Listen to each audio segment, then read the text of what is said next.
Welcome into the Buckeye Blitz on Fan Stream Sports, powered by DSP Media. I'm Tito, Jeff Thitoff. Follow me on the X at ThitHappens. Hey, folks, it's Marshall Week.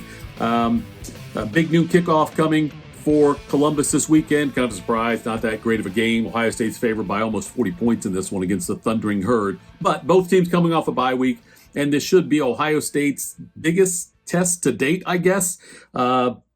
This is only the third time they're playing. These schools fairly close to each other still. Only third time they're playing, though. Back in 2010, Ohio State won, but that one was vacated later on because of the tattoo scandal. And then in 2004, Ohio State won. Mike Nugent made a 55-yard field goal on the last play of the game to give Ohio State a victory there. It was 45-7 in that 2010 game. Ended up getting vacated. So really, technically, Ohio State only leads the series 1-0, but they did play twice. I don't care about those vacated wins. They still happened. It happened. So Ohio State comes in. They're 2-0. They're ranked third in all the polls there. Marshall is 1-1. They beat Stony Brook 45-3. Lost at Virginia Tech 31-14. So this Buckeye team is rolling along right now. They are averaging 543.5 yards a game and just allowing 138 yards per game on defense. They are one of only 3 teams to rank in the top 10 in both of those categories, total offense and total defense. The other ones being Louisville and Tennessee. Tennessee, a damn good team also. But Ohio State's clearly dominated their first 2 opponents. They had the bye week now, or as Ryan Day liked to call it, improvement week. We'll see what happens coming out of that, see how the Buckeyes respond. But I don't expect any kind of letdown against Marshall. This team is uber-focused right now, and they are doing everything right. Defensively, certainly humming now. After the great game they had against Western Michigan, where they allowed 99 yards in the game and shut out Western Michigan, and the offense was unstoppable. Got 4 quarterbacks in there on the action. One who didn't make it on the field was Aaron Noland, but all the other ones did, which is always a nice part if you can do that early in the season to get these guys some reps, because there's no guarantee Will Howard, as big and strong as he is, there's no guarantee he's going to make it through the entirety of the regular season without getting dinged up. You might need to get a backup in there once in a while. It looks to me, they brought in Devin Brown. He looked pretty good throwing the ball also, and then Julian Sayin also threw a touchdown pass. Good for him on that one, the true freshman who got into the game as well. All right, also, a big thing for Ohio State, and if you looked at one of the things that they really needed to focus on this year defensively was causing turnovers. Last year, Ohio State, I believe, only caused 11 turnovers and committed 14 on their own side. And you go back to previous years when Ohio State's had success, the last national championship year, I think they had 22 interceptions alone as a team on that season. So they are right now +3 in the turnover margin. They've had no turnovers on their own, which is great. They've had 3 that they've caused, the 2 interceptions, the 1 fumble, and the fact that Ohio State's able to do that says a lot about where this team is at and why they're having the success they're having, because they're able to cause turnovers. A 3's not a big number, but +3 after 2 games, I'll take that. That's great. We'll see what happens with Marshall. Marshall comes in. Ohio State, by the way, the other thing I saw the stat on from that the Buckeyes put out, but they've only allowed, this is again according to the Ohio State website, they've only allowed an opponent to reach Ohio State territory 4 times this year in 24 series. That's 16%. And they have stopped 10 consecutive drives from crossing the 50. Ohio State's defense, elite. And it's going to carry this team, and it takes a lot of pressure off the offense when you've got that going on. Travion Henderson, Quinshon Judkins just getting going. We saw what Jeremiah Smith could do. Took that quick little hitch route, went 70 yards or whatever it was for a touchdown against Western Michigan. So Buckeyes looking good heading into this game. Marshall's quarterback is Stone Earl. He's got 228 yards passing and 3 touchdowns so far. He throws a lot to Christian Fitzpatrick, but Ohio State's going to be able to take him out of the game. With the defensive backfield Ohio State's got, they're going to be able to neutralize Christian Fitzpatrick and this offense. They have a good running back, too, A.J. Turner, who's rushed for 100 yards in both games so far, had a long touchdown run against Stony Brook, but they have not faced, they play Stony Brook and Virginia Tech. They have not faced a defense like Ohio State. They're going to struggle. Charlie Huff is the head coach there. Back in 2022, I got this also, but they finished 9-4 overall. They had a road win at Notre Dame. That's the biggest win they've had in his tenure there at Marshall. He used to be at Alabama, was associate head coach and running backs coach for a couple years under Nick Saban. So let's talk now about the Big Ten. And we'll look back first at last week. Alabama manhandled Wisconsin 42-10. Tyler Van Dyke, the quarterback for Wisconsin, left the game. He's out for the year now with the torn ACL. But Alabama dominated that game. It could have been worse than 42-10. The second straight week an SEC team comes into a Big Ten team, a respectable Big Ten team stadium, and puts a thumping on them. Texas did it against Michigan, and then Alabama does it against Wisconsin.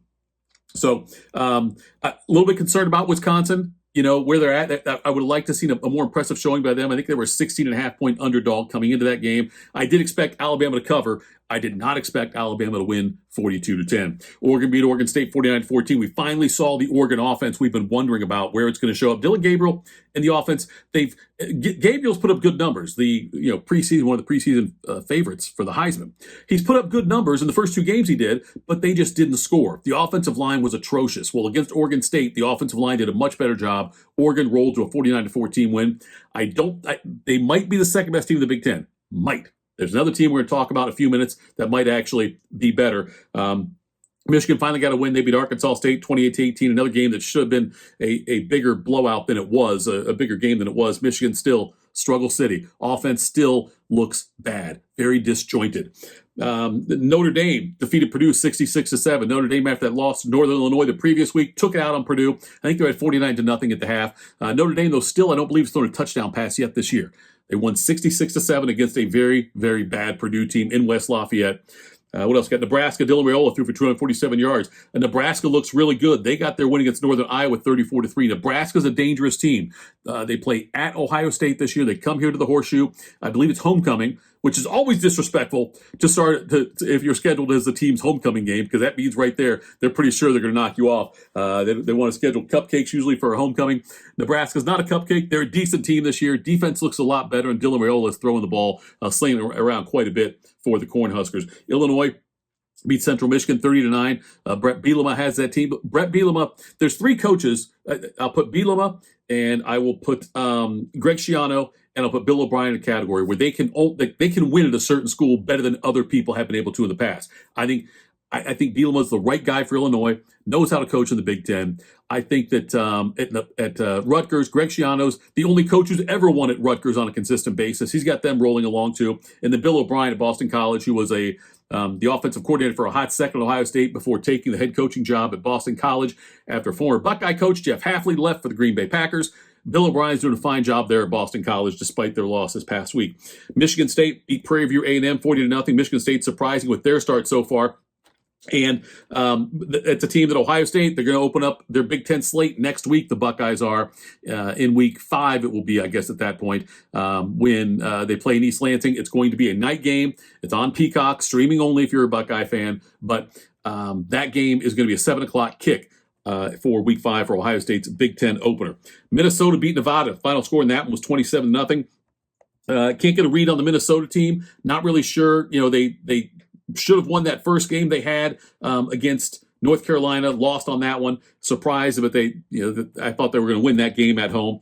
But Minnesota gets a shutout. Always tough to shut out any team in college football. Washington State, they beat Washington 24-19 in the Apple Cup. They played obviously earlier this season because of the conference realignment and whatnot. But big win for Washington State. Iowa beat Troy. Final score in that game was 38-21. Still can't figure out the Hawkeyes either and how good they are, because they've looked good at times and they've looked, again, inept at other times. Indiana went to UCLA. According to the head coach, Sean Foster, UCLA is in Los Angeles, California. Thank you for that to Sean Foster. But Indiana went in there. There was only 42,000 fans or so, and they won 42-13, and that one blew out UCLA.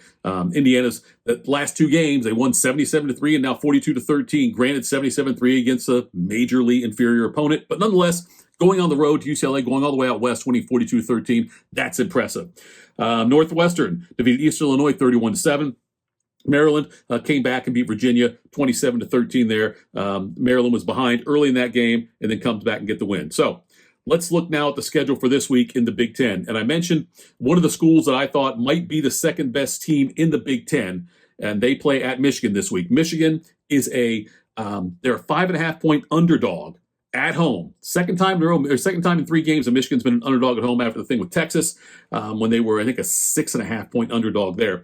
But this week, USC comes to Ann Arbor to play the Michigan Wolverines. big game for USC, big game for Michigan. USC has shown so far that they've got a defense that is decent this year, which is a huge thing for Lincoln Riley out there. USC undefeated, got the big win against LSU to start things off, and now they get Michigan.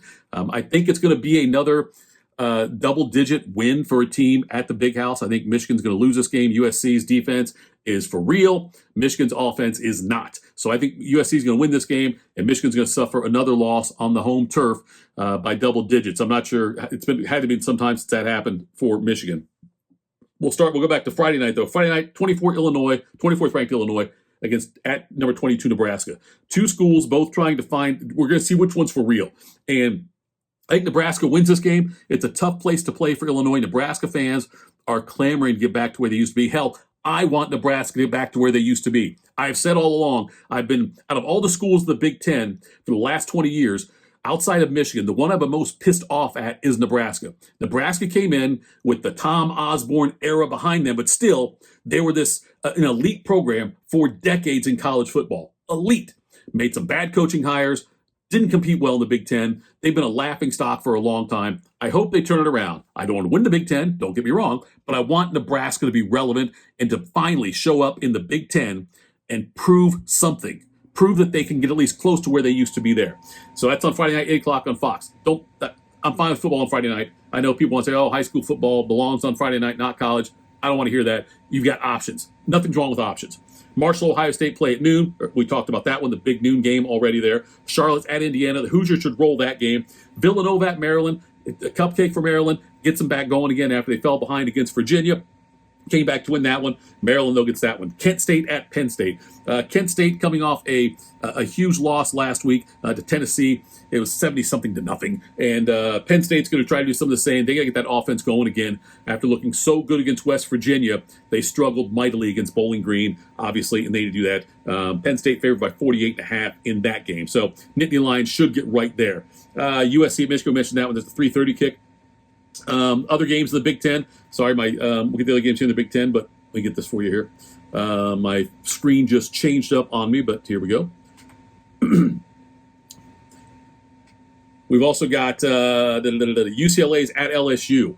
LSU ranks 16th in the country. UCLA, not good. LSU should roll in this game. They're favored by 24. Rutgers at Virginia Tech. Important game for Rutgers. I've already said how much I like Rutgers this year. I said back in July, I think that Rutgers will have at least the same amount of victories as Michigan, if not more this season. Rutgers is in a good spot. They're at Virginia Tech. It's going to be a tough challenge, but it's not one that's insurmountable for Rutgers. Rutgers can get this win and stay undefeated. That'd be big for them. Then we also have Northwestern at Washington. A couple of crap teams. I don't really care. Iowa's at Minnesota. That's the NBC primetime game. And both schools, again, much like that Illinois-Nebraska game from Friday night, Iowa and Minnesota both trying to get established here and to see if they can be in the upper half of the Big Ten. Michigan State's at Boston College. Moment for Michigan State to get a signature win. Boston College coming off the loss last week, so they're not ranked anymore. They were ranked last week, not ranked now, but it's still a chance for a signature road win for Michigan State that can improve their rankings going forward. Michigan State wins this game. I think they'll be ranked going into the Ohio State game next week, which would be big for Ohio State to get a win on the road against a ranked team next week in East Lansing. Boston College favored by 6.5 in this one. And then we have Purdue at Oregon State. That's at 8:30. Oregon State coming off their win over Oregon in their big rivalry game. And so Purdue going on the road there. Oregon State's favored by 4.5. But like right now, I think that Ohio State's clearly the best team in the Big Ten. I think USC and Oregon are both good enough to be considered the second best team. I'd probably put them at 2A and 2B. After that, I mean, Penn State, if you pick the right Penn State team, the one that played against West Virginia, that's a damn good team. The one that played against Bowling Green, that was not a very good team. So I'm not sure where to put Penn State in that hierarchy there, and I'm putting Rutgers. I'm moving them up. I don't think Rutgers will end up in the top 5 in the Big Ten, but they could be on the cusp of that. So keep an eye on all that. That's a lot of information in about a 15-minute time frame there. Thank you so much for tuning in to FanStream Sports, DSP Media on the Buckeye Blitz. Make sure you go download the app. The app is free for Apple and Android users. You can download and get all of our content. We're adding great shows all the time. And thanks so much for tuning in. I'm Tito, Jeff Thitoff. Follow me on the X @ThatHappens.